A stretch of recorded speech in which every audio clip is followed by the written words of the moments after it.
नमस्कार, आपण पाहता हिरकणी न्यूज.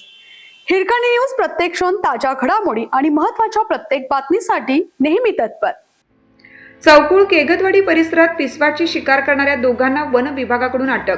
आंबोली वन परिक्षेत्रातील चौकुळ केगतवाडी येथे बेकायदेशीर शिकार करणाऱ्या 2 जणांना वन विभागाच्या पथकाने रंगेहात पकडले. गुरुवारी मध्यरात्री गस्त घालत असताना ही कारवाई करण्यात आली. संशयितांकडून एक मृत पिसव, एक बंदूक, 4 जिवंत काडतुसे आणि एक दुचाकी जप्त करण्यात आली. आंबोली वन क्षेत्रपाल प्रमिला शिंदे यांच्या मार्गदर्शनाखाली ही कारवाई करण्यात आली.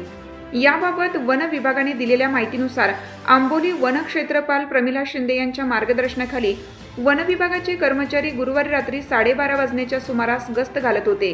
यावेळी चौकुळ केगतवाडी रस्त्यावर 2 व्यक्ती संशयास्पदरित्या फिरताना आढळल्या. वन कर्मचाऱ्यांनी त्यांना थांबवून त्यांची कसून चौकशी केली असता त्यांच्याकडे एक सिंगल नळीची बंदूक, 4 जिवंत काडतुसे आणि एक मृत पिसव आढळून आला. यासोबतच त्यांच्या ताब्यातील 2 मोबाईल, एक TVS कंपनीची स्कूटर वन विभागाने जप्त केली.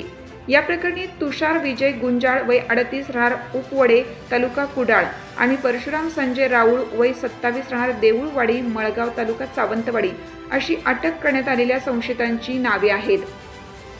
या दोन्ही आरोपींविरोधात वन्यजीव संरक्षण अधिनियम 1972 सुधारित 2023 चे कलम 9, 39, 51 आणि 52 अन्वये गुन्हा दाखल करण्यात आला आहे.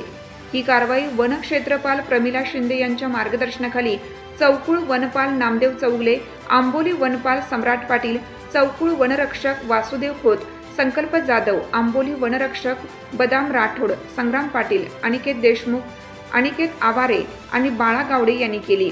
या गुन्ह्याचा अधिक तपास चौकुळ वनपाल करत आहेत. आपल्या हिरकणी न्यूज चॅनलला लाईक करा, शेअर करा आणि सबस्क्राईब करायला विसरू नका आणि रहा अपडेट.